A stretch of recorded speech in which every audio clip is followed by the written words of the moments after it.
Alleluia. Amém. Invito tutti a prendere i vostri posti.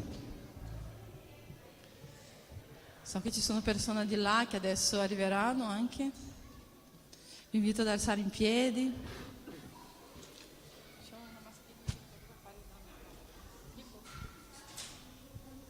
Alleluia. Amen. Come state? Come avete passato questa settimana? Bene? Amen?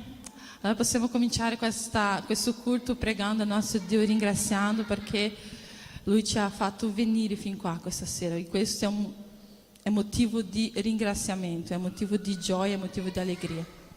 Amen? Ti invito a alzare la tua mano. Padre, in nome di Gesù, Signore. Padre, in nome di Gesù, Signore, noi ci riuniamo oggi qui per ringraziarti, per adorarti, per dirti che sei santo. In questo culto, Signore, che si chiama adorarti, Signore.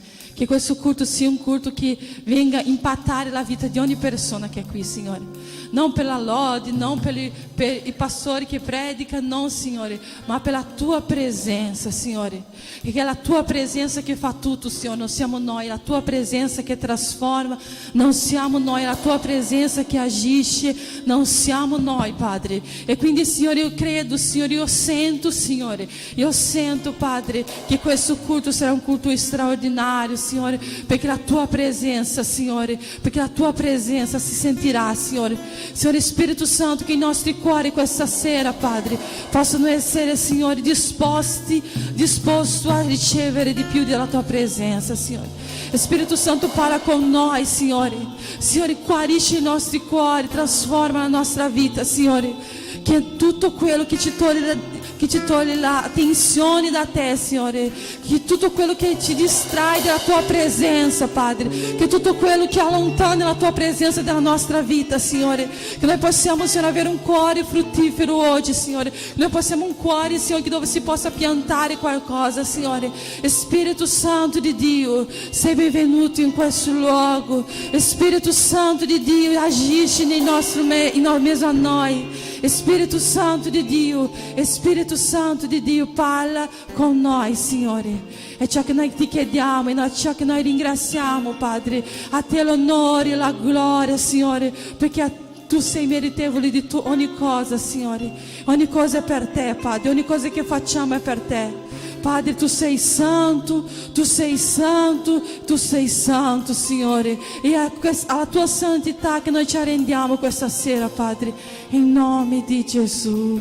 Amen. Ti invito a fare un applauso al Signore. Alleluia.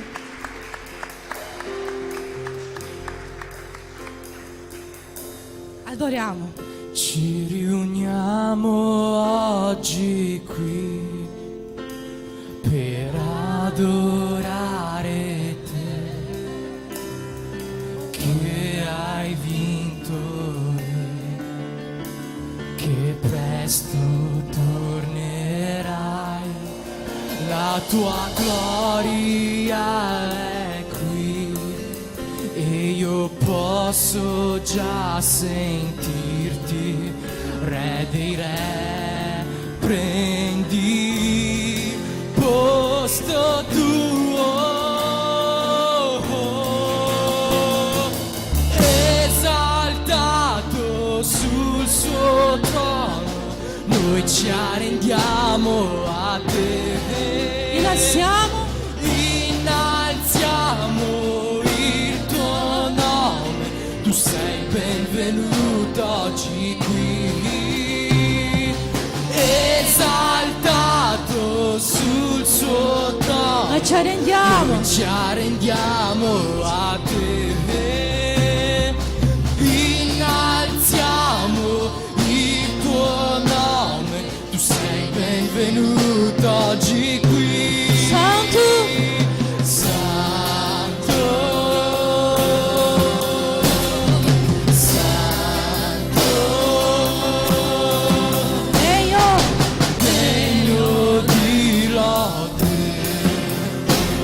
hai tutto il mio amore, Gesù.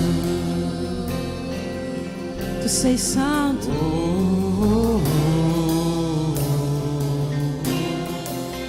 Ci riuniamo oggi qui per adorare te, che hai vinto e che presto tornerai. La tua gloria è qui e io posso già sentire, Re dei Re, prendi posto tuo,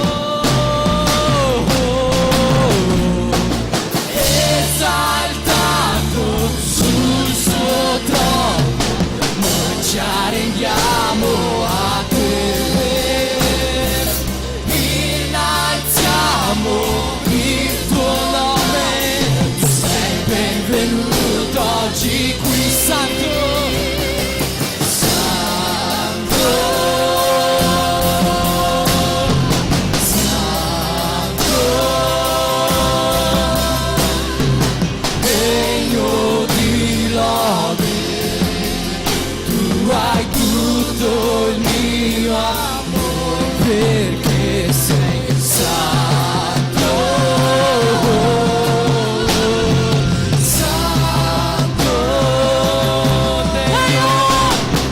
degno di lode, tu hai tutto il mio amore, Gesù.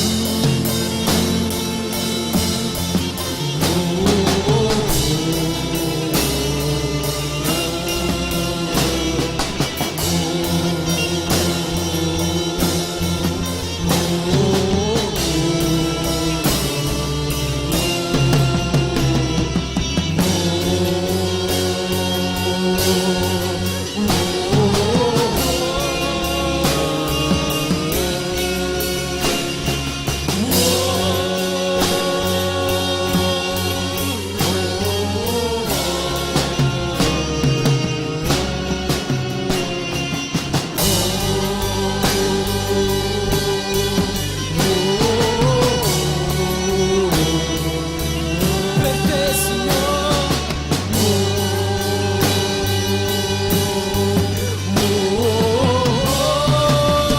Santo,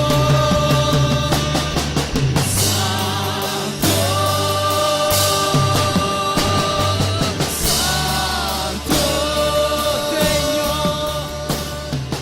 degno di lode, tu hai tutto il mio amore, perché sei santo, santo, degno di lode, tu hai tutto il mio amore, Gesù.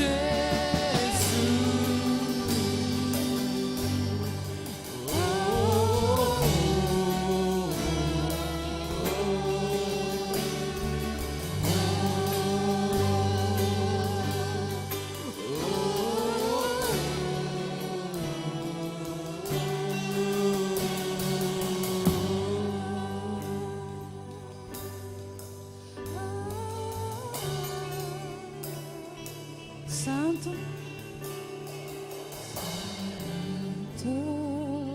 Santo, Santo, degno di lode, Tu hai tutto il mio amore, perché sei santo, santo, degno di lode.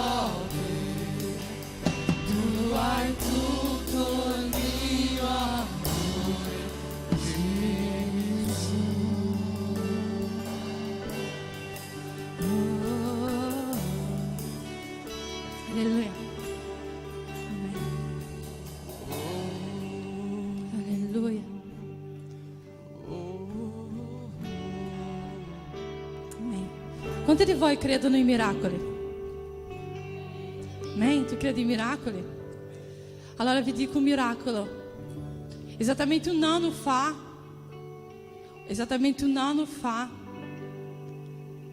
eravamo in 3 qua, io, John e Adriano.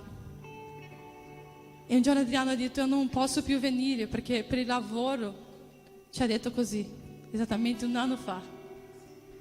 E io sono disperata, ho detto: solo io e John, cosa faremo? Cosa faremo? E hoje, mentre stavo cantando, mi sono girata indietro e ho detto: Dio, tu sei un Dio di miracoli. Guarda quanti siamo. E stanno arrivando ancora. Questa settimana ho sentito persone che stanno venendo e sono musicisti e Dio sta inviando. E per me questo non è nient'altro che miracoli. Non è nient'altro che miracoli. Non è nient'altro che miracoli. Quindi quando tu vedi tutto buio, quando tu vedi tutto, dici solo io e te, solo io e John. Non è che non siamo nessuno, però noi volevamo un gruppo. E in quel momento mi sono disperata e il Signore ha cominciato a inviare.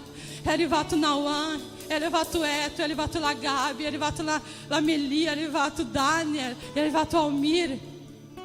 E il Signore continua ancora facendo. Esistono momenti che noi guardiamo la nostra vita e dici: no, è un momento no, non succederà.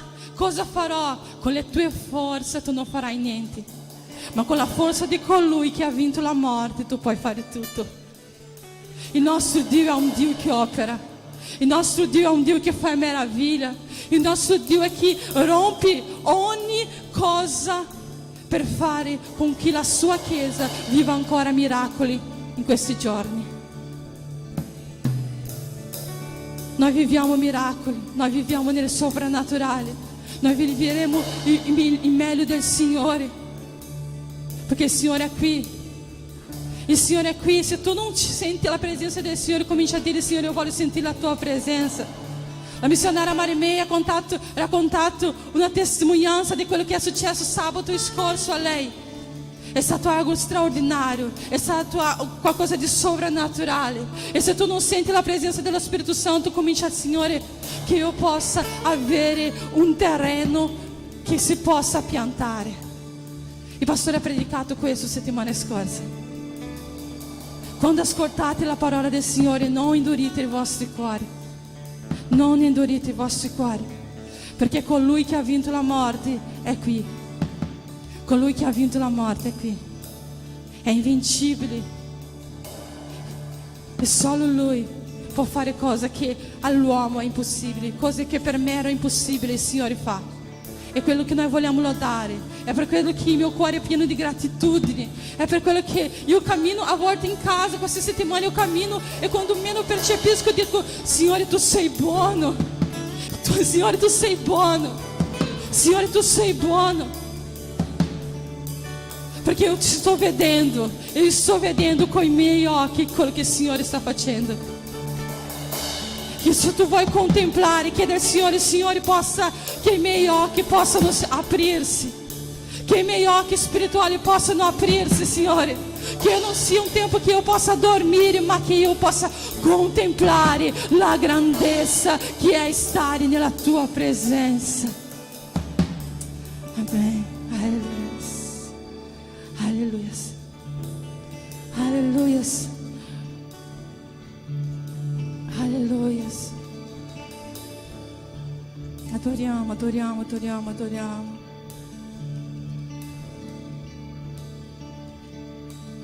All'inizio eri la parola, uno con Dio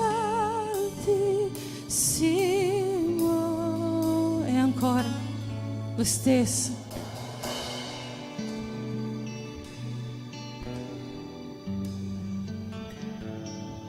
Si è rivelato su Gesù, ma che nome bellissimo, ma che nome bellissimo, il nome di Gesù mio Re, ma che nome bellissimo. nulla è pari a te, ma che nome bellissimo, il nome di Gesù.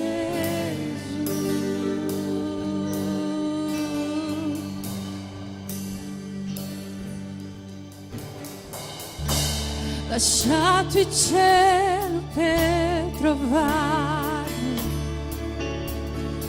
per salvarmi è sceso qui. Amore più grande del mio peccato, niente può dividerci, ma che nome bellissimo, ma che nome bellissimo, il nome di Gesù, ma che nome bellissimo, nulla è pari a te, ma che nome bellissimo, il nome di Gesù, ma che nome bellissimo, ma che nome bellissimo, il nome di Gesù, mio Re, ma che nome bellissimo, nulla è pari a te, ma che nome bellissimo, il nome di Gesù.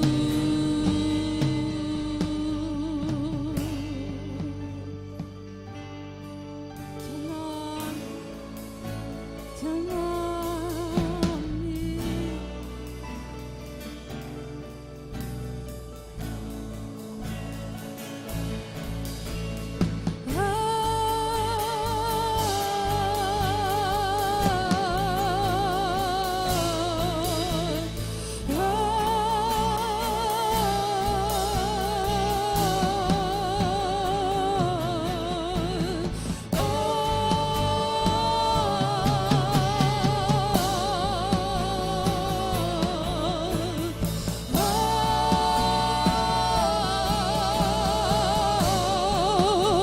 la morte ha vinto, il velo è strappato, la tomba vuota adesso, il cielo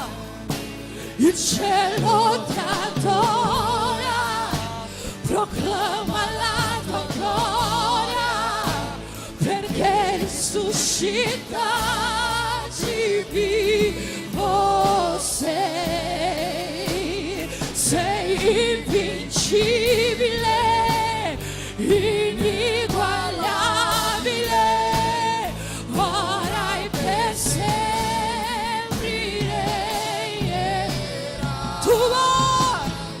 Tu hai il regno, tu hai la gloria, sopra ogni nome solo tu sei.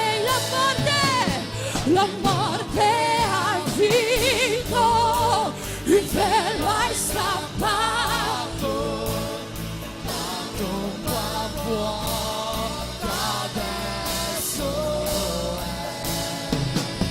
Il cielo ti adora,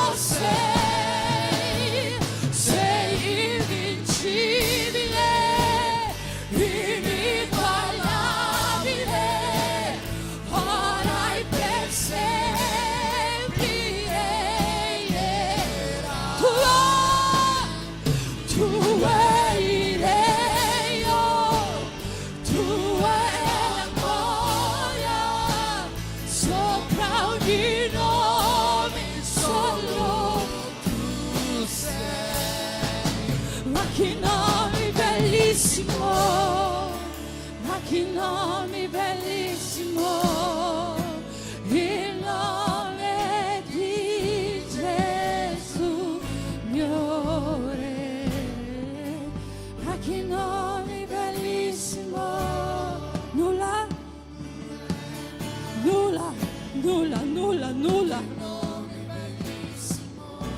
il nome di Gesù, ma che nome bellissimo, ma che nome bellissimo, il nome di Gesù mio Re, ma che nome bellissimo, nulla è pari a te, ma che nome bellissimo, nome di Gesù. La morte a vita,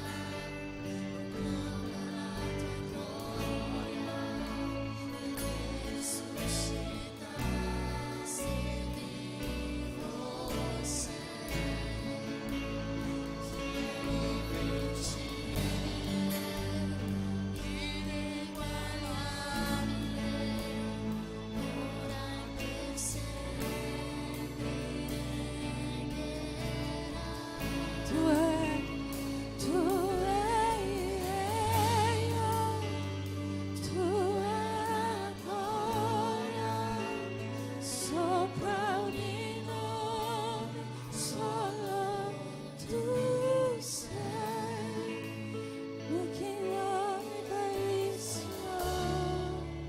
ma che nome bellissimo, il nome di Gesù mio Re, ma che nome bellissimo,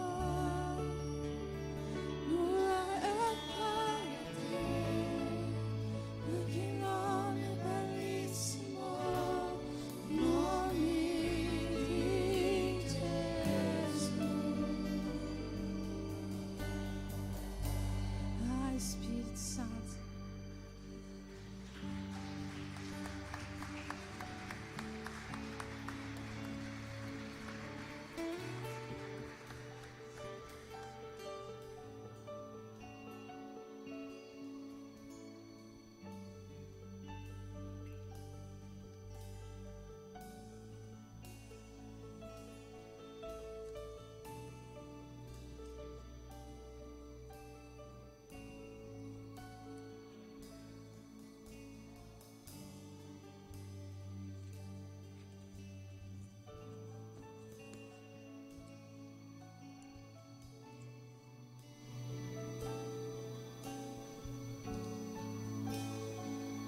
Amen. Siamo venuti qua per adorare, esaltare questo bellissimo nome, questo nome che ha cambiato le nostre vite, e che per questo motivo oggi siamo qua per rendere grazie a questo nome, per adorare questo nome, per alzare le nostre mani verso di Lui e gridargli quanto è bello questo nome. Vi invito a sedervi. Voglio rubarvi qualche minuto per dare qualche avviso. C'è una montagna di avvisi oggi in realtà, quindi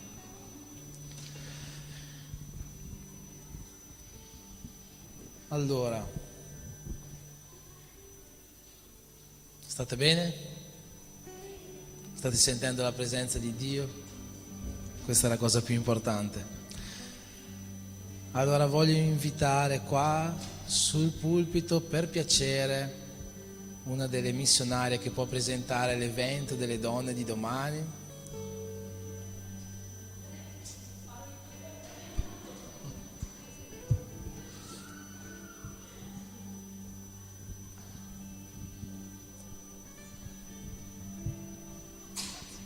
A pace.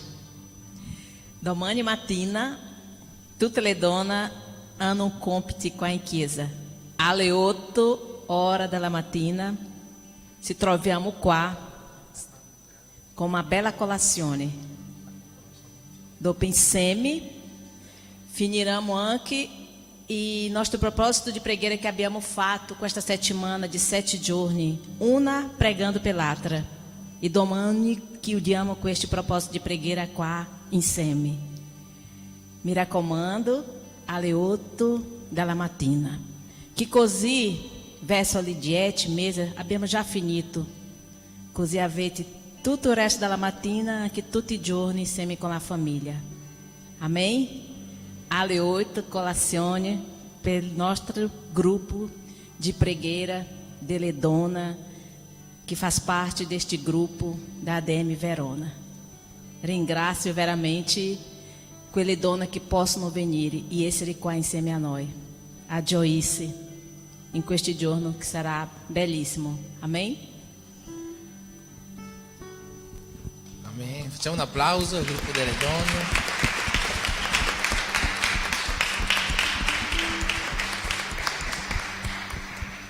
Ok, non questa domenica, ma la prossima domenica ci sarà anche un incontro per i genitori di tutti i teens, sarà fatto su Zoom, se non sbaglio, alle 16, giusto?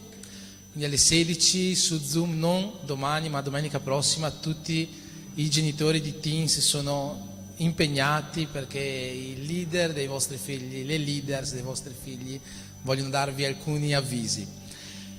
Dopo di questo giovedì abbiamo Lampada, questo giovedì parleremo del Vangelo di Giovanni, quindi tutti coloro che sono iscritti alla nostra scuola biblica Lampada sono invitati a essere presenti, ci sarà un ospite speciale che ci illuminerà con il suo sapere, quindi giovedì non alle 20, alle 21, scusate, non c'è scritto, comunque alle 21 Lampada parleremo del Vangelo di Giovanni.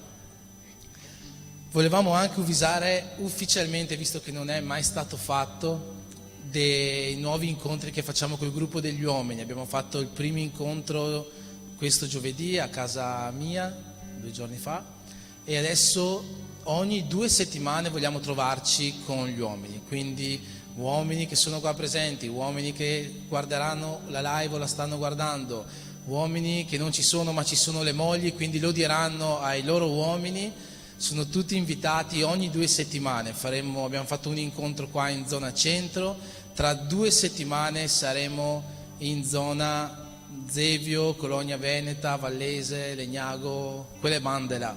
Dopo tra altre 2 settimane saremo in zona Lago per dopo ritornare qua in zona centro, quindi ogni 2 settimane faremo questi ritrovi degli uomini, sono incontri in cui si parla insieme, ci si confronta e si cerca un po' di scoprire quello che Dio vuole per noi e quello che Dio già ha fatto per noi. Quindi tutti gli uomini sono invitati sempre a partecipare a questi incontri. Mercoledì c'è la preghiera che questa settimana è guidata dal gruppo delle donne e dopo la preghiera, avviso super importante, c'è il nostro culto ricarica. Chi si ricorda chi sarà con noi questo mercoledì? Il Pastor Sergio Giara Cagnete sarà con noi questo mercoledì nel nostro culto ricarica. Il Pastor Sergio è il co-presidente della nostra chiesa, come abbiamo già presentato nelle scorse settimane, e io credo che sarebbe molto bello riceverlo tutti quanti insieme questo giorno. Lui è in Portogallo per alcuni giorni, per dei motivi, e però ha voluto prendersi questi 2 o 3 giorni da passare qua con noi. Quindi ricambiamo questo favore che ci ha fatto di portare la sua presenza e il suo spirito qua in mezzo a noi e cerchiamo di essere presenti tutti quanti questo giorno perché sono sicuro che sarà una grandissima serata. Dopo di questo io vorrei invitare qua sul pulpito la nostra sorella Aline, lei con tutta la sua vergogna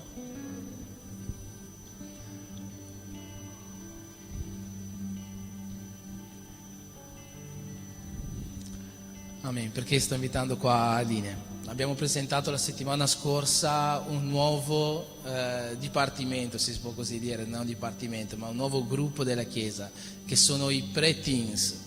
Perché questi pre-teens? Abbiamo di là i bambini che passano tutto il tempo del culto giocando, divertendosi tra loro, come è giusto che sia. E dopo i bambini ci sono i teens che vanno dai 12 anni in su. C'è però quella fascia di età che va all'incirca dai 9 fino ai 12 anni, che non sono né giusti di là né probabilmente giusti di qua. Questi sono i pre-teens. Per loro la settimana prossima la Chiesa ha un programma speciale. Loro passeranno il culto qua con noi, adorando insieme a noi, ma nel momento della predica ci sarà un momento dedicato completamente a loro, seguito da delle maestre alle quali farà capo la nostra sorella Linea. Quindi lascio il microfono a lei per presentarsi e presentare questo bellissimo progetto. Pace a tutti, è con gran allegria che vi parlo di questo progetto che è nato nel cuore della nostra pastora. Il progetto Pre-Teens è un progetto, come il pastore già ha detto, di preparazione dei bambini che devono arrivare al teens. Sarà un lavoro un po' diverso, come una scuola. Loro faranno una lezione più preparata con materiale didattico e dove devono imparare anche la preghiera, è una cosa un po' con più serietà. E faranno uso anche dei quaderni, di esercizi, devono anche portare a casa per fare ogni giorno una preparazione per questo lavoro, che sarà veramente una benedizione.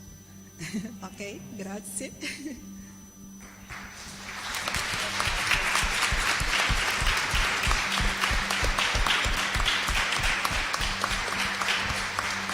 Amen.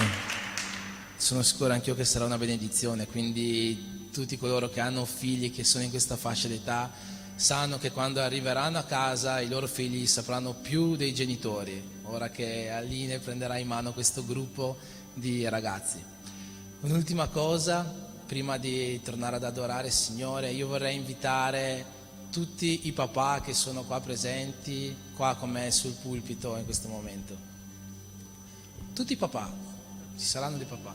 Anzi, se per piacere Letizia puoi andare a chiamare anche Marcos di là, che penso che è indietro a frittare.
Posso chiedere a Fabio se riesce a mettere qua dietro Matteo 7, 24?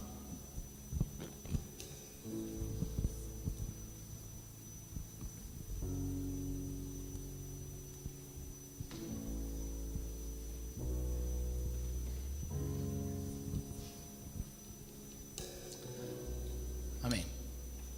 Questo versetto, che è quello che avete anche sul bigliettino all'interno di questo piccolo pensiero, dice così: perciò chiunque ascolta queste mie parole e le mette in pratica sarà paragonato a un uomo avveduto che ha costruito la sua casa sopra la roccia.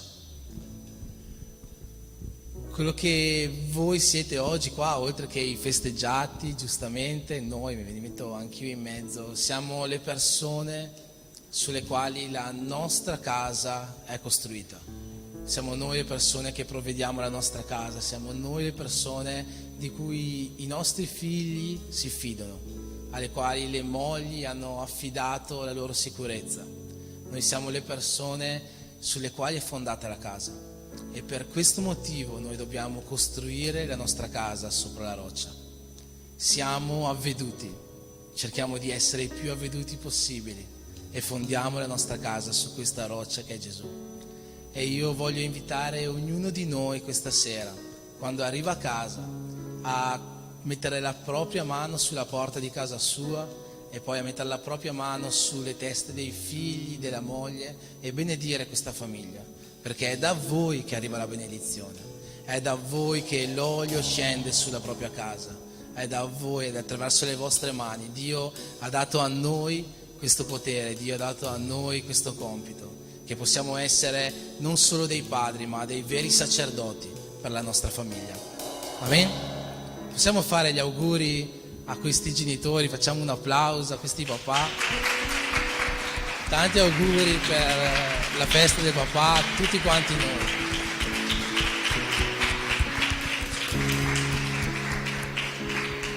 Amen. Grazie mille.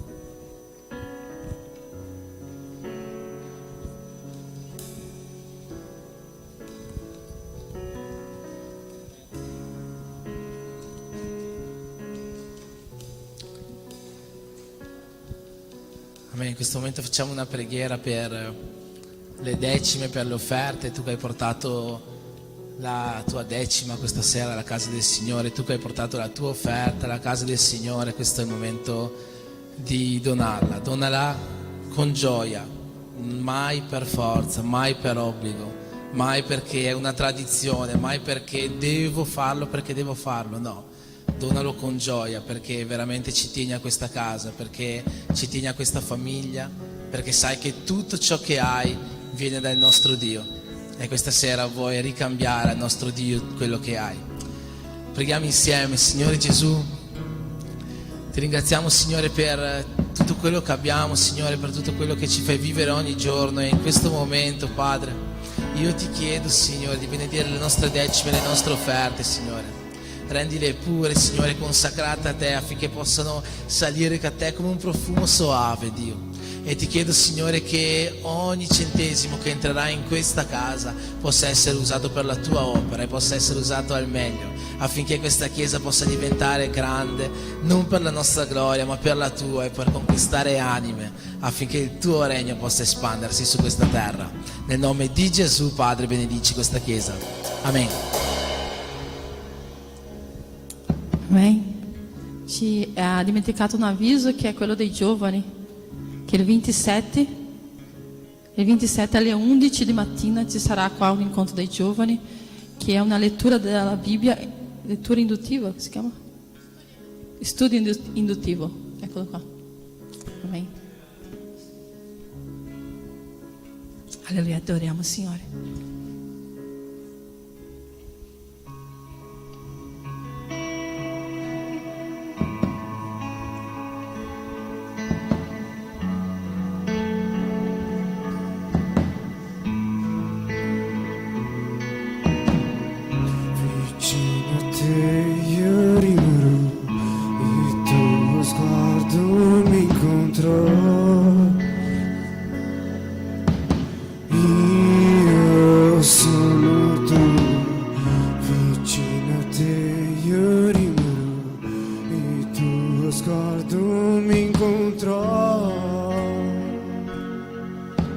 Vicino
Padre.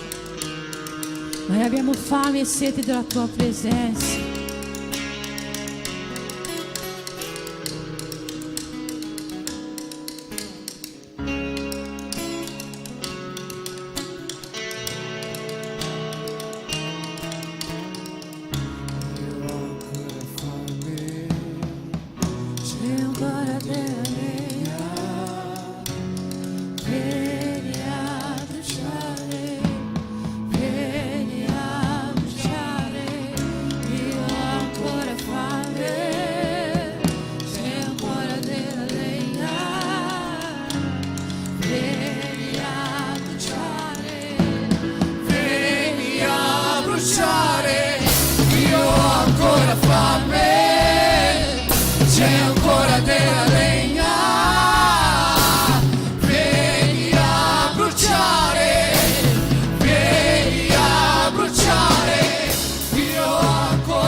Noi che siamo sacerdoti, la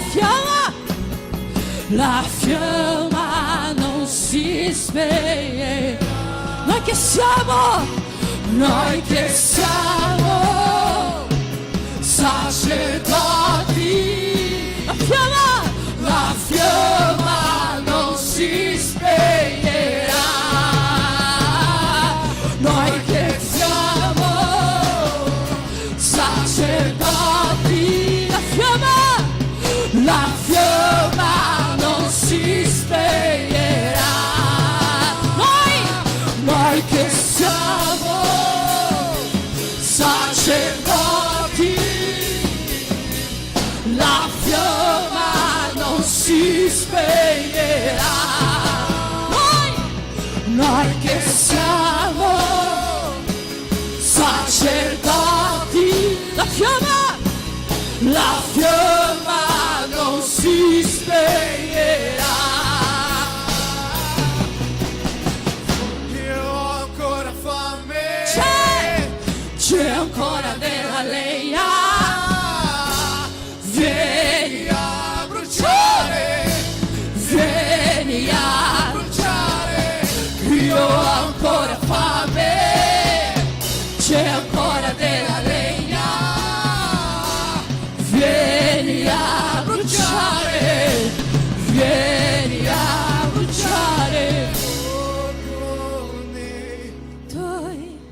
Quante fiamme accese noi abbiamo qua. Fai così con la tua mano. Fai così con la tua mano. Dichiara: io sono una fiamma accesa che non si spegne. Io sono una fiamma accesa che non si spegne. Il fuoco non si spegnerà. Io sono una fiamma accesa e non c'è niente che faccia con che la fiamma che è dentro di me si spegna. Sono una fiamma accesa. Signore, in questo luogo ci sono fiamme che sono accese, che bruciano ancora per te, che bruciano ancora per te, che bruciano ancora la tua presenza, che bruciano ancora la tua presenza. Padre, che questa fiamma non possa spegnersi nella nostra vita, che questa fiamma, Padre, venga sempre a essere accesa, venga sempre a essere accesa. Oh.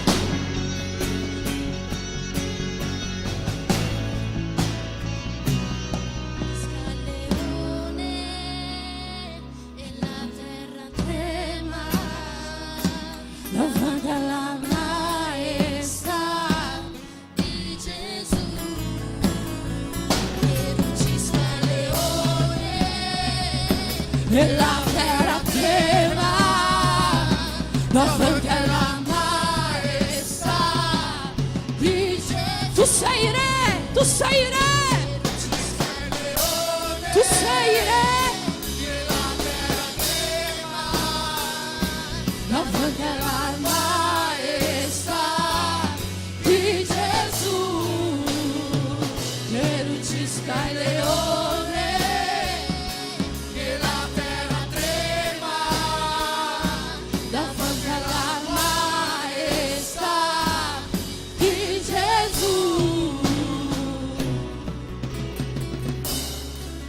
Tu puoi cantare ancora? Noi che siamo sacerdoti.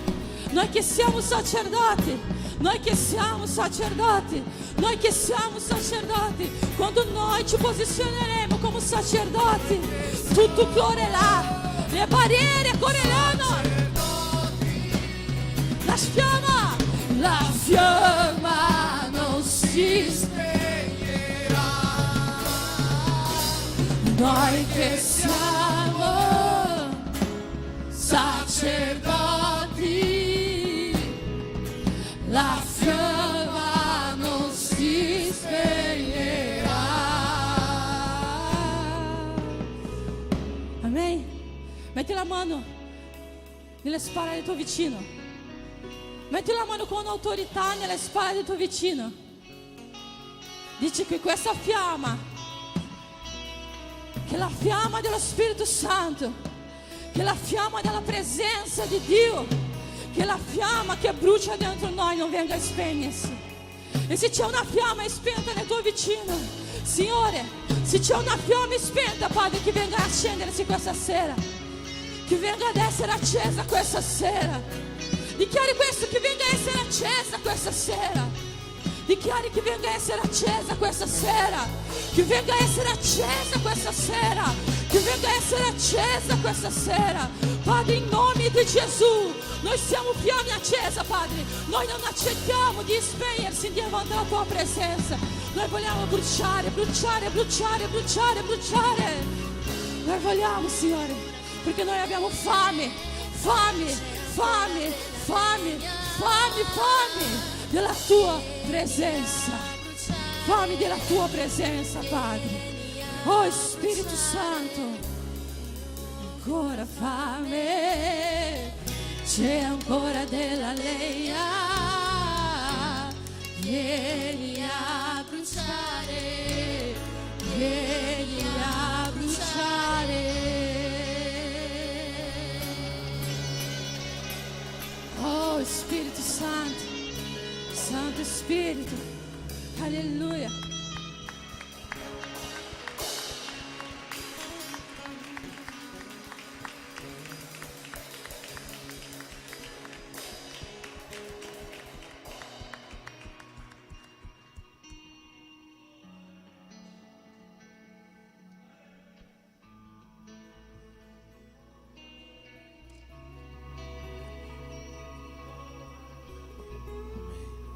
Possiamo dire un gloria a Dio bello forte. Gloria a Dio veramente.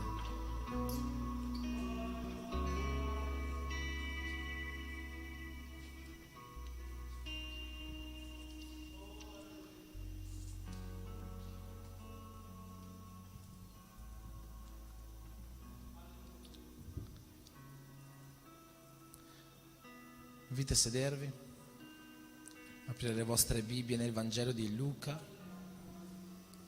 al capitolo 9.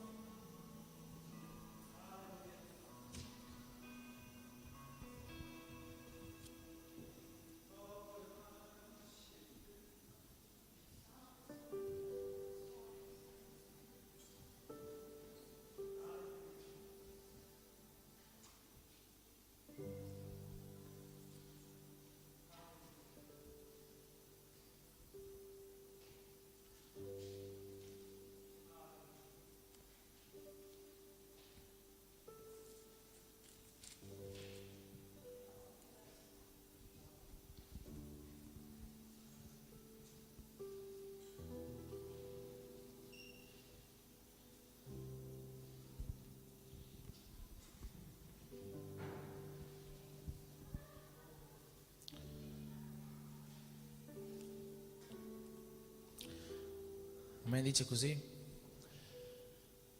Gesù, convocati i 12, diede loro potere e autorità su tutti i demoni e di guarire le malattie. Amen? Facciamo una preghiera. Signore Gesù, in questo momento, Signore, siamo qua per sentire la Tua parola. Padre, io ti dico di non farci mancare niente questa sera. Tutto quello, Signore, che Tu hai preparato, ministra ai nostri cuori, Padre.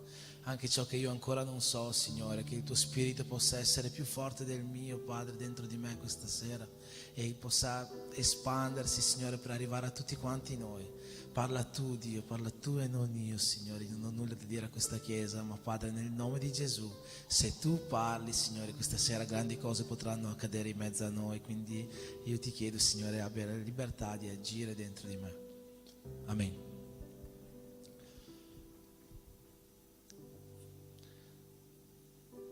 Amen. Già il culto penso che potrebbe finire qua questa sera. È stato un'ora piena della presenza di Dio, e penso che tutti quanti noi ci siamo già riempiti, ma lasciatemi dire qualche parola. Vi ricordate su cosa ho predicato la settimana scorsa? Qualcuno si ricorda? Uno? Io mi ricordo. Elia, ti ricordi? Sì. Anche Luan si ricorda? Grande Luan. Settimana scorsa avevo letto la parabola del seminatore dei diversi terreni, se non sbaglio, e avevo parlato qualcosa a proposito di questa parabola, ma la cosa principale della predica, la cosa che più di tutto Dio aveva ministrato al mio cuore, che volevo che arrivasse a tutti quanti noi, è il fatto che dobbiamo venire in chiesa preparati per ricevere quello che Dio ha per noi. Dobbiamo venire in chiesa con un terreno già pronto, già fertile, affinché il seme che viene lanciato possa creare un buon frutto dentro di noi. Per questo spero che tutti quanti voi che avete sentito la parola la settimana scorsa vi siate preparati questa sera, abbiate pregato prima di venire in chiesa, abbiate letto la Bibbia, non solo prima di venire in chiesa, tutta la settimana sarebbe una cosa ideale proprio, ma però se non l'avete fatto vi invito a farlo per la settimana prossima, anzi per mercoledì, perché mercoledì sarete tutti quanti qua, sono sicuro di questo. Venite sempre in chiesa pronti per ricevere quello che Dio ha per voi. Questa sera invece volevo parlare un po' di una cosa che a me piace tanto parlare, di solito alle persone piace poco ascoltare, che è trasformazione. Trasformazione è una cosa fondamentale nella vita di un cristiano, no? Noi dobbiamo essere trasformati. Essere trasformati non vuol dire solamente essere salvati, diventare nuove creature, ma non solamente per il fatto che sono stato salvato, allora sono nuova creatura. No, non è un modo di dire. Essere trasformati è una cosa che veramente deve avvenire in noi, deve essere una trasformazione vera, una trasformazione reale, una trasformazione visibile nella nostra vita. Io sono stato trasformato dopo che mi sono convertito, un pochino alla volta sono stato trasformato, e fino ad oggi Dio mi trasforma ancora e ancora e ancora. Io spero che mai smetterà di trasformarmi, perché il giorno che smetterà di trasformarmi vuol dire che io non vorrò più essere trasformato, perché sempre abbiamo bisogno di essere trasformati. Ogni giorno della nostra vita abbiamo bisogno di essere trasformati da Dio, dalla sua parola, dal suo spirito. Sempre possiamo migliorarci, quindi spero di non finire mai di essere trasformato, altrimenti vuol dire che sarò io che avrò detto a Dio basta, non voglio più, e spero che quel giorno non arrivi mai. E noi dobbiamo desiderare di essere trasformati, no? Penso che un cristiano deve avere questo desiderio, essere trasformato. Se un cristiano non ha questo desiderio è un problema, penso.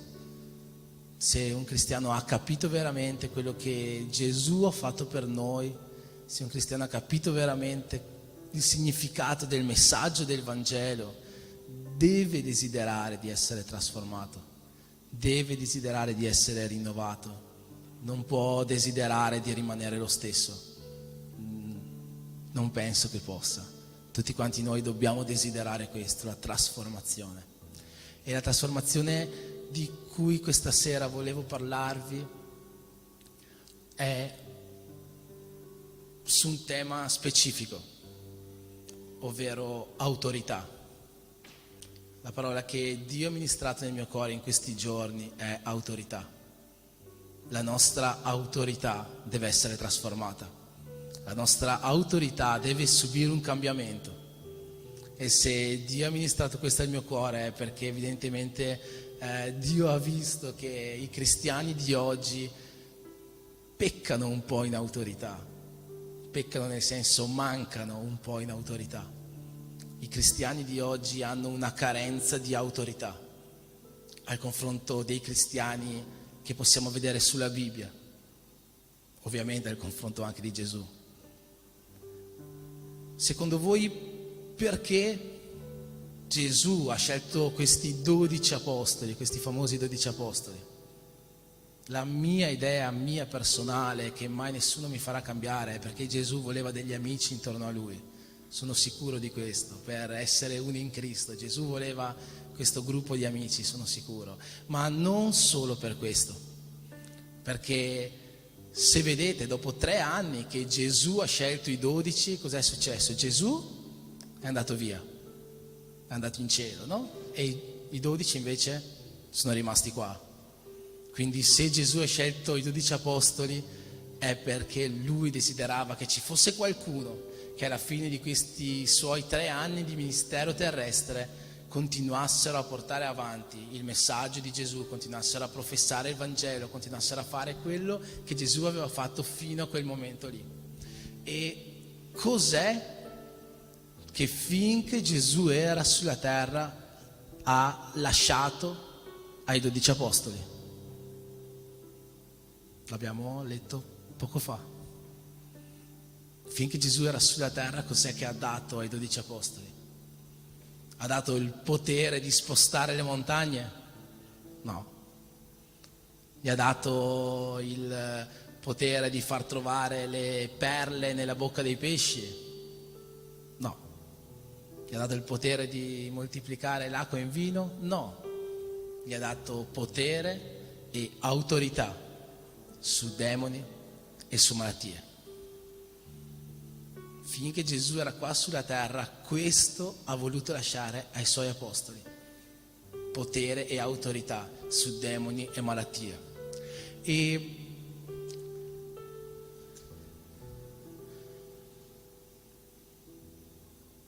oggi noi ci sentiamo pieni di questa autorità? veramente pensa a te stesso, tu ti senti pieno di autorità su demoni e su malattie. Tu pensi che se in questo momento entrasse qua una persona indemoniata, tu saresti quello che va lì a mettergli la mano sulla testa e a scacciare questo demone, perché tu senti che hai autorità?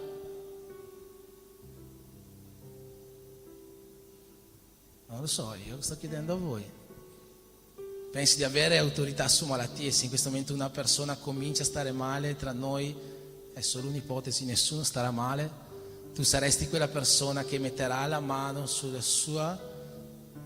punto in cui sente questo dolore, questa malattia, e scaccerà questa malattia.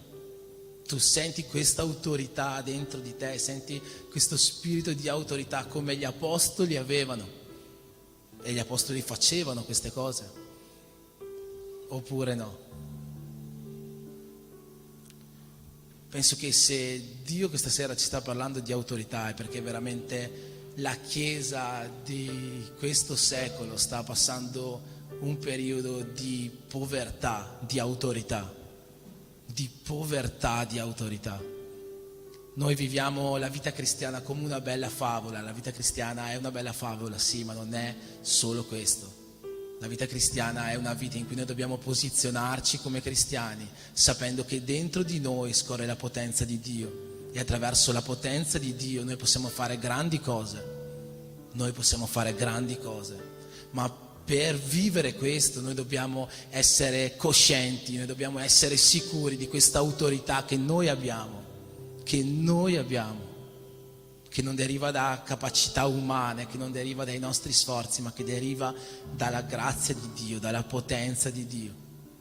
Quando Gesù era sulla terra, lui era sicuro che la sua autorità non era data da uomini, la sua autorità era data da Dio. Lui sapeva benissimo che la sua autorità era data da Dio. Quando è stato accusato che scacciava demoni grazie alla potenza di Satana, lui sapeva benissimo che la sua autorità non veniva da Satana, la sua autorità non veniva da uomini, la sua autorità non veniva da nessun altro che da Dio. Chiedi alla persona vicino a te: da dove arriva la tua autorità? Da dove arriva la tua autorità? La tua autorità viene da Dio. La tua autorità viene da Dio e tu devi essere sicuro di questo. Tu devi essere sicuro di questo. Tu cristiano, tu figlio di Dio, devi essere sicuro che la tua autorità non ti è stata data da uomini, la tua autorità non ti è stata data da un pastore, la tua autorità non ti è stata data da un titolo, la tua autorità non ti è stata data da quanto conosci la Bibbia, da quanto preghi ogni giorno. La tua autorità ti è stata data da Dio, da Dio. E se Dio te l'ha data, nessuno te la può togliere. Tu hai questa autorità e ce l'hai su demoni, ce l'hai su malattie. E questa autorità che Gesù l'aveva data, l'ha data finché lui era sulla terra, ma poi finché lui era sulla terra, vi ricordate Gesù cosa ha detto? Voi farete molto di più di quello che io faccio. E Gesù su cosa aveva autorità? Solo su demoni e malattie? No, Gesù finché era qua sulla terra ha fermato venti, ha calmato mari, ha fatto un sacco di cose, ha resuscitato morti, lui aveva autorità su tutto. E noi siamo quelli chiamati a fare molto di più di ciò che lui faceva. La nostra autorità non si ferma a demoni, non si ferma a malattie. La nostra autorità si ferma solo dove la nostra fede si ferma. La tua autorità si ferma solo dove la tua fede si ferma. Ma se tu hai una fede così grande, tu puoi ordinare una montagna: da qua, spostati qua, e la montagna si muoverà. La tua autorità si ferma dove la tua fede si ferma. Noi vediamo Gesù nella Bibbia scacciare demoni e scacciarli con autorità, tant'è che gli scribi e i farisei allora, quando vedevano Gesù che scacciava un demone, si chiedevano: ma con quale autorità fa queste cose? Si chiedevano: che autorità c'è in queste parole? Dicevano, oh, ma questo è un nuovo insegnamento, si possono zittire i demoni e scacciare. Queste sono le cose che gli scribi e i farisei dicevano di Gesù. E Gesù ha dato a noi questa autorità, ma non vuol dire che se Gesù ce l'ha data, noi siamo in grado di usarla. Non vuol dire questo. C'è un episodio nella Bibbia, se ricordate, in Atti degli Apostoli, mi sembra il capitolo 19, in cui ci sono dei giudei di una sinagoga che facevano gli esorcisti, andavano in giro a scacciare demoni, e un giorno entrano in una casa in cui c'è una persona indemoniata, gli impongono le mani e dicono ti scongiuro nel nome di quel Gesù che l'Apostolo Paolo annuncia, esci da questa persona. Sapete cosa ha fatto quel demone? Si è messo a ridere e ha cominciato a picchiare questi due. Ha detto, io Gesù lo conosco e conosco anche questo Paolo, ma voi, io non so chi siate. Ha picchiato queste persone, le ha mandate fuori dalla casa, sono uscite nude fuori dalla casa, non sappiamo nei particolari quello che è successo all'interno di quella casa, come quel demone ha trattato quelle persone. Ma non vuol dire che se Dio ci ha dato autorità, noi siamo in grado di usare questa autorità.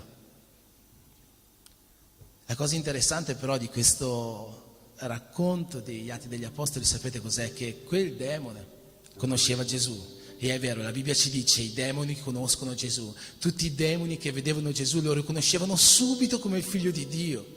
E si prostravano davanti a lui, tremavano davanti a lui, gli scongiuravano di non fargli niente. Uno gli ha detto piuttosto buttami, fammi entrare in questa mandria di maiali. I demoni conoscono Gesù e tremano davanti a lui, sanno che lui è il figlio di Dio. Ma la cosa strana è che questi demoni non solo conoscevano Gesù, conoscevano anche Paolo. I demoni conoscevano anche Paolo. E sapete questo cosa mi ha fatto pensare? Che probabilmente tutto quello che noi facciamo qua sulla terra arriva anche in cielo. Se quei demoni conoscevano Paolo, vuol dire che tutto ciò che noi facciamo qua sulla terra ha un'eco lassù in cielo. Tutte le cose buone che noi facciamo qua sulla terra, tutta l'autorità che noi abbiamo qua sulla terra arriva lassù in cielo e arriva tanto da Dio e i suoi angeli come da Satana e i suoi demoni. Quel demone conosceva Paolo, temeva Paolo, probabilmente gli era già arrivato all'orecchio di come Paolo già scacciava demoni e di quanto male aveva fatto al regno di Satana in quei pochi anni che si era convertito.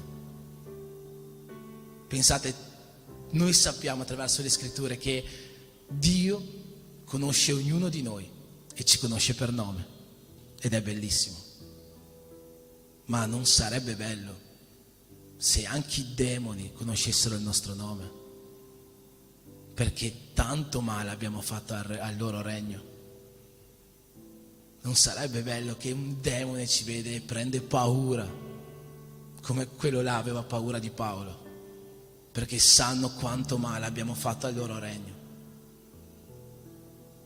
Se vuoi che questo succeda, allora devi avere questa autorità di Dio sulla tua vita. Devi avere questa autorità per scacciare demoni. E grazie a Dio, la Bibbia ci dice come possiamo avere questa autorità. C'è stato un giorno che Gesù è andato su un monte, il monte così chiamato della trasfigurazione, lo conosciamo come monte della trasfigurazione. Quando è sceso da questo monte c'era un demone e Gesù si è avvicinato e ha scacciato questo demone, ma prima di lui ci avevano provato anche i suoi discepoli, solo che nessuno era riuscito a schiacciarlo. E i suoi discepoli gli hanno detto: ma come mai nessuno di noi è riuscito a scacciarlo? E Gesù gli ha risposto: per la mancanza di fede.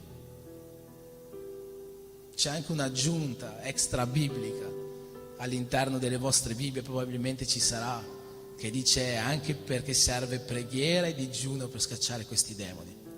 Ma la cosa sicuramente Gesù ha detto è che non erano riusciti a scacciarlo per mancanza di fede. La vostra autorità, la nostra autorità si ferma dove si ferma la nostra fede. Tanti di noi non riescono a combattere contro questi demoni per incredulità. Per incredulità. E non solo verso Dio, ma anche verso gli stessi demoni. Oggi dire questa parola è quasi un tabù, no? Io non voglio offendere nessuno, ma non so se avete mai sentito prediche all'interno della Chiesa Cattolica. Qua in Italia non si citano i demoni, non si può. Sono una cosa che non si può parlare. Demoni, Satana, non esistono. Non esistono. Perché queste cose qua fanno scappare le persone, fanno paura alle persone. Ma non dobbiamo avere paura di questo. Non dobbiamo avere paura di citarli, è una cosa che noi, contro cui noi combattiamo ogni giorno, o dovremmo combattere ogni giorno. Non è una cosa della quale dobbiamo avere paura, anzi è una cosa sulla quale noi dobbiamo avere autorità. Non dobbiamo avere paura di parlarne, non dobbiamo avere paura di vederli, perché noi abbiamo autorità su di loro. Io credo che se Dio ha dato quel potere fin dall'inizio agli apostoli e non gli ha dato piuttosto il potere di spostare le montagne, è perché Dio non vuole assolutamente che il male mai prevalga sul bene. Se gli ha dato quel potere è perché Dio non vuole che questo accada. Quando Pietro ha riconosciuto Gesù come figlio di Dio, Gesù gli ha detto: beato sei tu, Simone figlio di Giona, perché non carne e sangue ti hanno detto questo, ma lo Spirito di Dio. E a te, tu sei Pietro, la mia chiesa, e le porte dell'Ades non la potranno abbattere. Le porte dell'Ades non la potranno vincere. I demoni non la potranno vincere.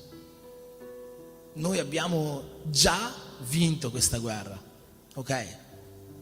Ci deve essere ben chiaro questa cosa qua. Noi abbiamo già vinto questa guerra contro i demoni. Gesù ha già vinto il mondo. Noi lo cantiamo in chiesa, noi lo sappiamo già. Gesù ha già vinto. Il problema è che la vittoria di Gesù sarà ufficializzata solo quando Gesù tornerà. Fino a quel momento è una battaglia ogni giorno. È una battaglia in cui noi possiamo perdere alcune volte. La vittoria finale c'è già, ok? Come si dice, la guerra è già vinta, ma le battaglie le stiamo ancora combattendo e non possiamo far finta di niente. Dobbiamo vincere battaglia dopo battaglia affinché tutti gli eletti possano essere salvati.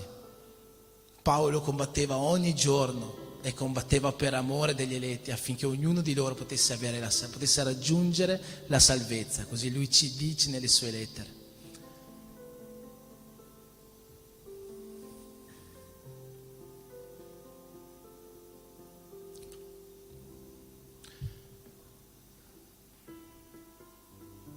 Amen. Vediamo Gesù avere autorità su tantissime cose all'interno della Bibbia. Guardate l'orologio perché a me non piace predicare tanto, però sono al primo topico su 4 e sono già passati 20 minuti, anche di più.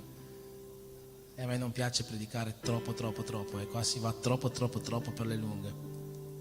Quindi devo tagliare assolutamente tantissime cose.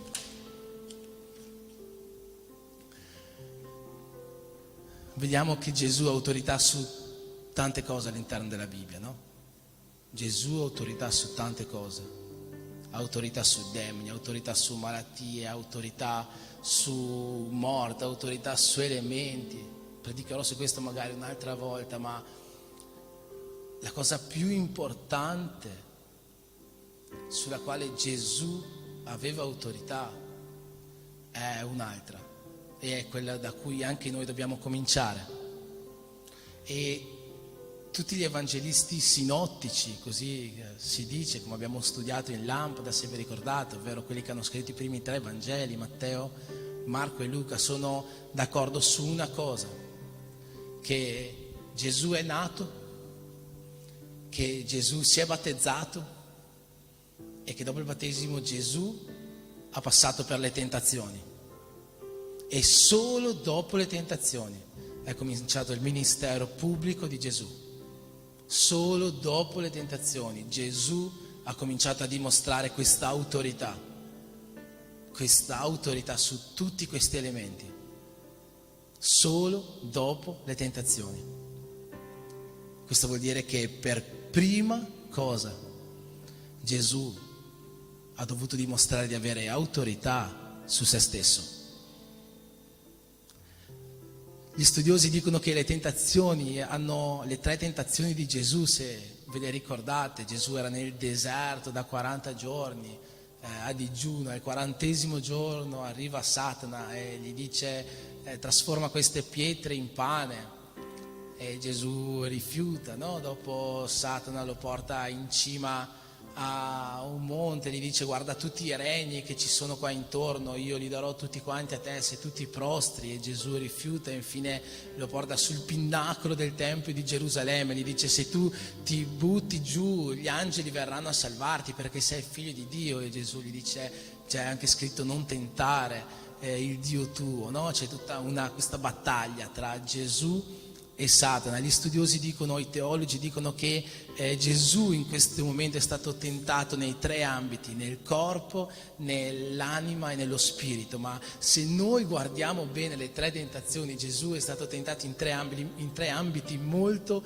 più comprensibili da tutti quanti noi e anche molto più comuni a quelli di tutti quanti noi, ovvero Gesù aveva fame perché era da 40 giorni che non mangiava. 40 giorni, mamma mia, è un bel po' di tempo. E dopo 40 giorni è arrivato Satana dandogli questo pane da mangiare, no? E in quel momento Gesù è stato tentato nel corpo, nel piacere corporale, che in quel momento era quello di mangiare. Dopo che uno è 40 giorni che non mangia qualcosa, anche se non è picagna. Penso che qualsiasi cosa gli vada bene. La seconda tentazione che ha ricevuto Gesù è stata quella di quando Satana l'ha portato in alto e gli ha fatto vedere tutti i regni del mondo e gli ha detto tutti questi regni appartengono a me, ma se tu ti prostri saranno tutti quanti tuoi. In quel momento Gesù è stato tentato nell'occhio, gli ha fatto vedere tutti questi regni. E quante volte noi durante la giornata siamo tentati nei piaceri corporali, no? Che può essere il mangiare, ma possono essere molti altri. Quante volte noi siamo tentati in questi e quante volte noi abbiamo questa autorità su noi stessi a dire non di solo pane vivrà l'uomo, ma di ogni parola che viene dalla bocca di Dio. Autorità su noi stessi per riuscire a reprimere queste tentazioni, questi desideri corporali. La seconda tentazione che Satana dà a Gesù colpisce l'occhio di Gesù. Gesù stesso ha detto, no? Che il peccato non è solo quando tu commetti l'atto, ma basta che tu guardi il peccato e lo desideri e già lì commetti peccato. E Satana proprio in questo lo ha tentato. Nell'occhio, nel guardare una cosa, ma anche lì Gesù è riuscito a resistere. La terza tentazione era quella di portare Gesù sopra il pinnacolo del Tempio e dirgli se sei figlio di Dio buttati giù perché tanto c'è scritto, se ti ricordi Gesù, che gli angeli verranno a salvarti, non ti preoccupare. E Gesù gli risponde c'è anche scritto non tentare il Dio tuo.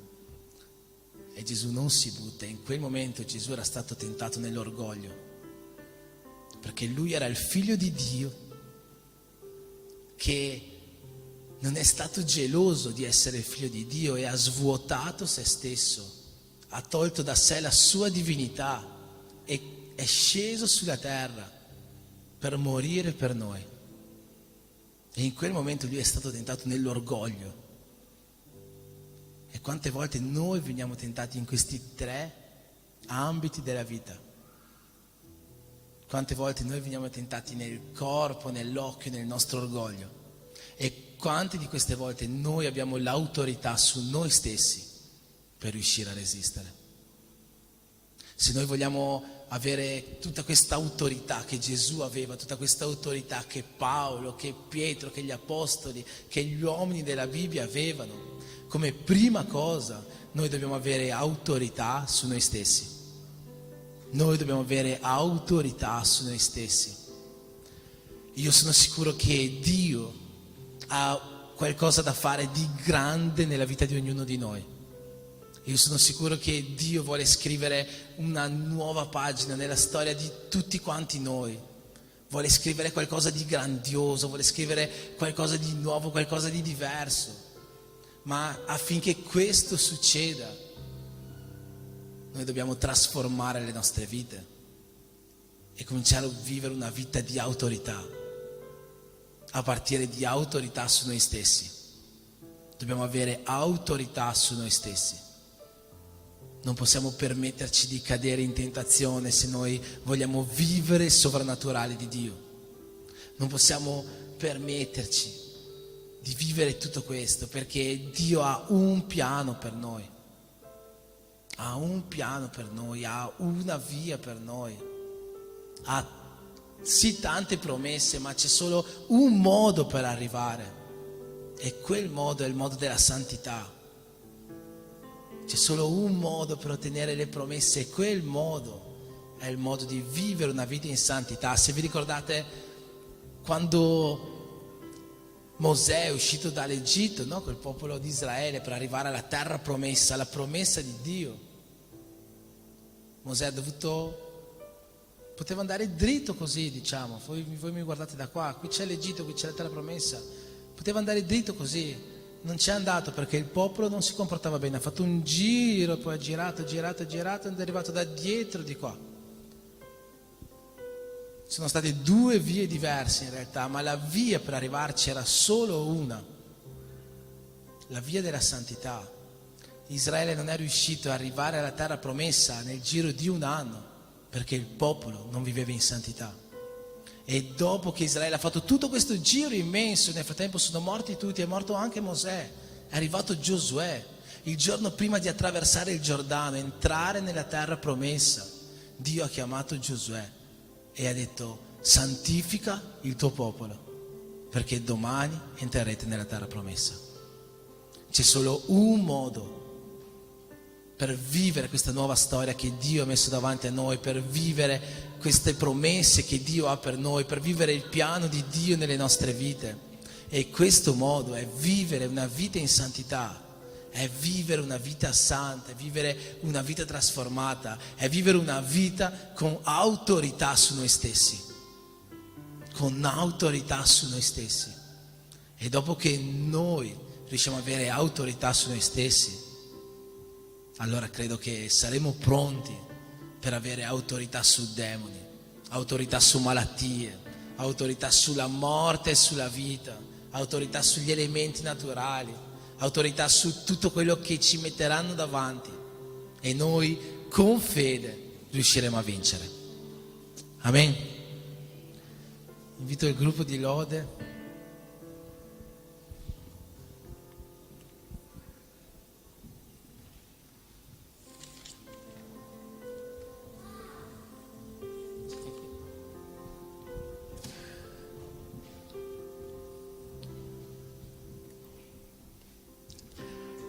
Amen. Ci possiamo alzare in piedi?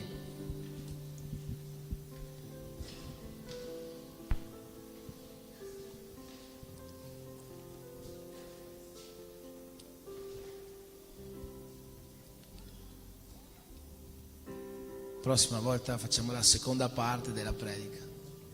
No, scherzo. Io credo che questa sera quello che Dio voglia far arrivare ai nostri cuori, e io spero che tutti quanti noi riusciamo a trasformare un po' la nostra vita in questo senso, è che tutti quanti noi dobbiamo cercare di più questa autorità di Dio nelle nostre vite, questa autorità di Dio nelle nostre vite. Noi non siamo stati chiamati per vivere una vita normale, non siamo stati chiamati per vivere una vita qualunque, non siamo stati chiamati per vivere una vita semplice. Noi siamo stati chiamati per vivere una vita grandiosa, per vivere una vita piena di potenza, per vivere una vita diversa da quella che il mondo ci propone, per vivere una vita santa, sì, ma una vita santa in cui i frutti saranno qualcosa di meraviglioso. Noi dobbiamo vivere questa vita con autorità. Parla col tuo fratello, vivi l'autorità di Dio nella tua vita. Girati verso tuo fratello e dici: vivi l'autorità di Dio nella tua vita.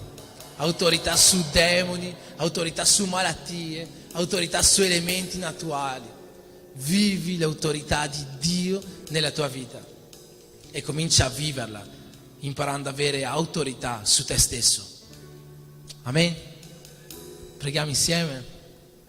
Signore Gesù, in questo momento, Signore, vogliamo pregarti, ringraziarti, Padre, per ogni parola, Signore, ma soprattutto, Dio, vogliamo ringraziarti per questa autorità che Tu hai messo nella nostra vita. Io ti chiedo, Padre, che questa autorità possa veramente riempirci, Signore, che noi possiamo espandere la nostra fede affinché la nostra autorità non abbia limiti, perché quello che Tu ci hai insegnato questa sera è che la nostra autorità finisce dove la nostra fede finisce. Noi, Dio, vogliamo un'autorità che viene direttamente da Te. Non vogliamo un'autorità che venga da uomini, non vogliamo un'autorità che venga da titoli o che venga da situazioni mondane. Noi vogliamo un'autorità divina, un'autorità che viene da Te, per mezzo del quale tutto ci sarà possibile, dallo scacciare demoni allo spostare montagne. Nel nome di Gesù, Padre, io ti chiedo di benedire questa Chiesa e che questa Chiesa possa essere una Chiesa che vive l'autorità di Dio nella propria vita. Nel nome di Gesù, benedici ognuno di noi. Amen. Alleluia. Amém? Alleluia. Prima di cantare, volevo spiegarvi un po'. Adesso canteremo una canzone che non abbiamo mai cantato. Voi togliete la mano dalla tasca. Non abbiamo mai cantato, abbiamo cantato tante volte, ma non abbiamo cantato mai dopo la predica. E quindi voglio che tu viva questa canzone gioisca insieme a questa canzone. Questa canzone è una canzone, alcuni non lo sanno, ma l'ho scritta io 10 anni fa, 2012. In 2012 io mi sono sposata e una nuova storia ha cominciato nella mia vita.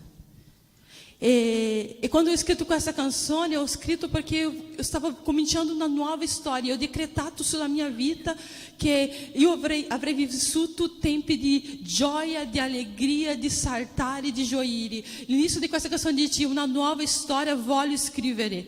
Io avanti andrò perché io mi fido di te. E se in mezzo al cammino devo piangere, non ritornerò perché tu sei con me.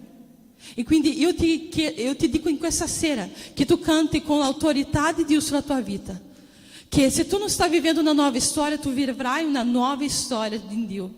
E ci sono stati momenti di pianti, ci sono stati momenti di pianti, ci sono stati momenti di gioia, ci sono momenti di disperazione, ma io non sono tornata indietro perché Dio è con me e Dio è con te.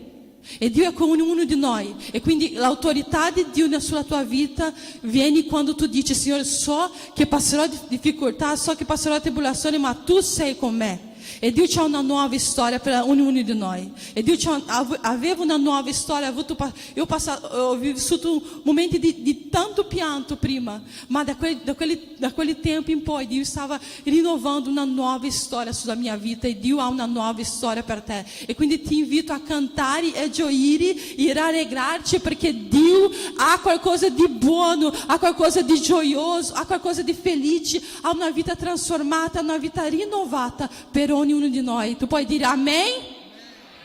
Amém? È con autorità che noi diremo così: Signore, una nuova storia voglio scrivere. E se in mezzo al cammino devo piangere, e se in mezzo al cammino ci saranno delle tribolazioni, io non ritornerò indietro perché tu sei con me. Amém? Fratello, puoi abbassare un pochino il microfono, per favore? Amém? Alleluia. Adoriamo il Signore con gioia, va bene?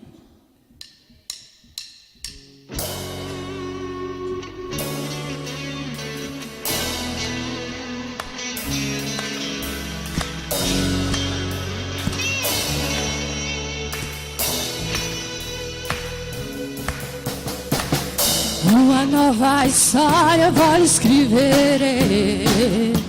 Io avanti andrò, io avanti andrò perché mi fido di te.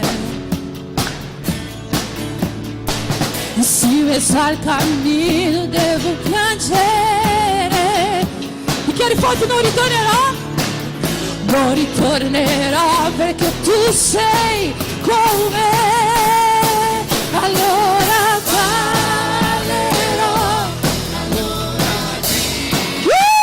E allora mi proseguirò ad ora dire. Allora parlerò. E allora e allora mi proseguirò ad ora dire. Una nuova storia voglio scrivere. Io avanti andrò, perché mi fido se mi sa il cammino devo. Io non ritornerò, non ritornerà perché tu sei con me. Io so che do. E allora parlerò. E allora e allora salterò. mi proseguirò ad ora dire. E allora parlerò. E allora griderò. E allora salterò. mi proseguirò ad ora dire. In mezzo alle mie difficoltà tu sei con me. In mezzo alle mie difficoltà Tu sei con me. in mezzo alle mie difficoltà tu sei con me.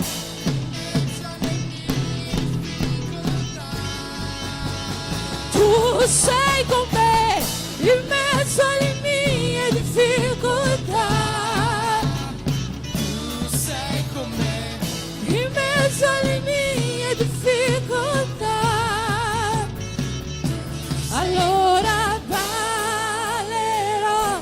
Allora griderò. E allora Salterò. mi proseguirò ad ora dire. Allora ballerò. E allora Salterò. E proseguirò adorando il Re. então eu direi. Oh, oh, Abra-se o mar.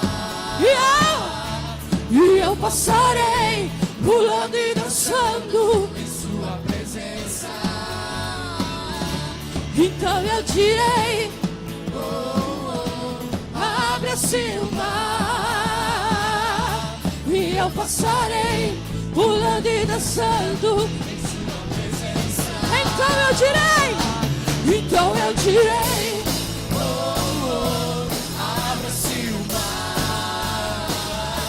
E eu passarei Pulando e dançando em sua presença. por isso Na presença do Rei. eu danço, por isso eu danço. Na presença do Rei. E o prato de júbilo, por isso eu grito. Na presença do Rei. Eu corro, Por isso eu corro na presença do Rei. Fate un attimo. Adesso c'è una canzone da cantare e lui insegnerà prima, dopo ne canteremo insieme. Pode me chamar de? Podem me chamar de maluco, Podem me chamar? podem me chamar de pirado, Podem me chamar de desequilibrado. mas eu estou apaixonado. Podem? Vai! Podem me chamar de maluco. Podem me chamar de pirado. Podem me chamar de desequilibrado, mas eu estou apaixonado. Podem me chamar de maluco, podem me chamar de pirado, podem me chamar de desequilibrado, mas eu estou Apaixonado.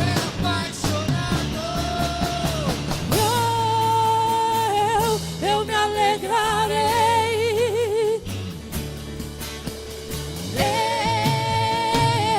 Eu me alegrarei.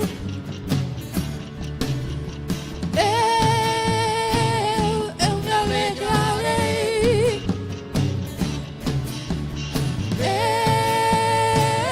Eu me alegrarei. Bernardo? Sandro, accendi la luce. Mantenete la musica. Adesso vi invito a uscire dal tuo posto. Forse tu non saluterai tuo fratello, ma io ti invito a uscire dal tuo posto in questo momento. A muoverti. Esci dal tuo posto e saluta il tuo fratello. Esci dal tuo posto e dici una parola di benedizione. Fai così, fai così, fai così. Saluta, parla.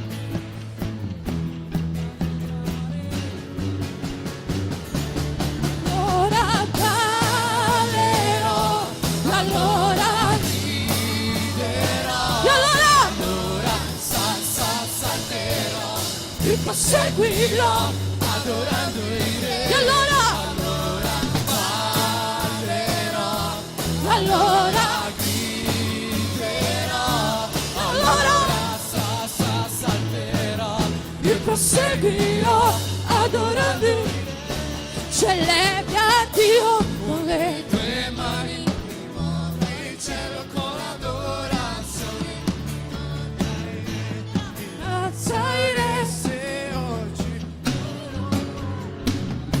celebri a Dio con le tue mani muove il cielo con adorazione. Se oggi tu lo vuoi, ti benedirò mio Signore, ti benedirò.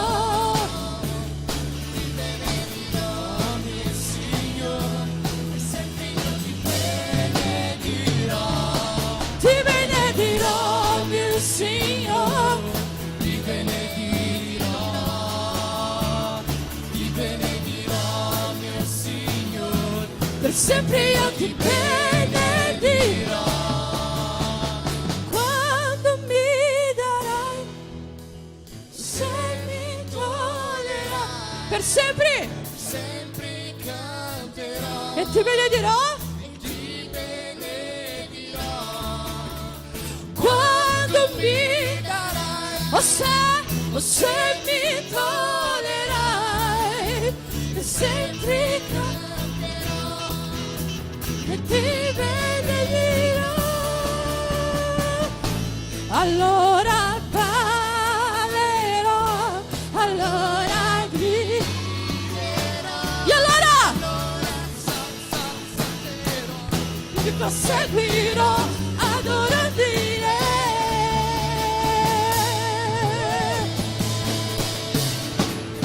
Alleluia,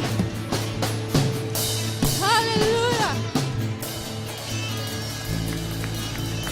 Allegria del Signore è la nostra forza.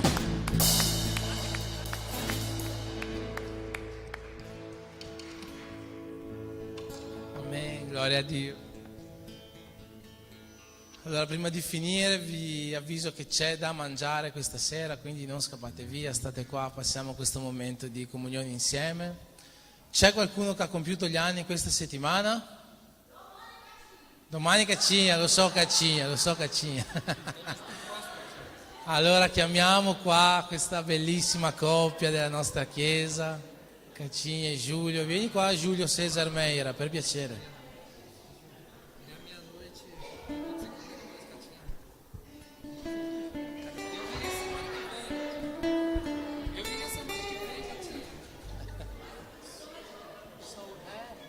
È da 2 settimane che la Katia mi dice che dobbiamo fare questa...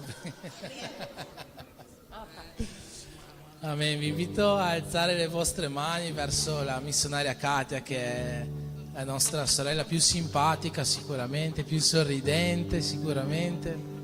È la tesoriera della nostra chiesa, è una persona di cui noi ci fidiamo tantissimo e che per noi è un piacere onorarla in questo momento, in questo modo, lei insieme a suo marito che oggi è qua. Signore Gesù, vogliamo ringraziarti, Signore, per la vita di Katia, di questa persona fantastica che tu hai messo davanti a questa chiesa, Signore, col suo sorriso, Signore, con la sua bontà. E ti chiediamo, Padre, di venire a compiere il meglio nella sua vita in questo nuovo anno. Che tutte le benedizioni, Dio, che tu vuoi riversare su di lei, che siano riversate su lei e la sua casa, e che possa vivere ancora molti anni con questo sorriso piena di gioia nel Signore. Nel nome di Gesù benedici Katia e il suo nuovo anno. Amen. Parabéns, parabéns pra você nessa data querida. Muitas felicidade, muitos anos de vida, tanti auguri a te. Tanti auguri a te, tanti auguri a Katia, tanti auguri a te.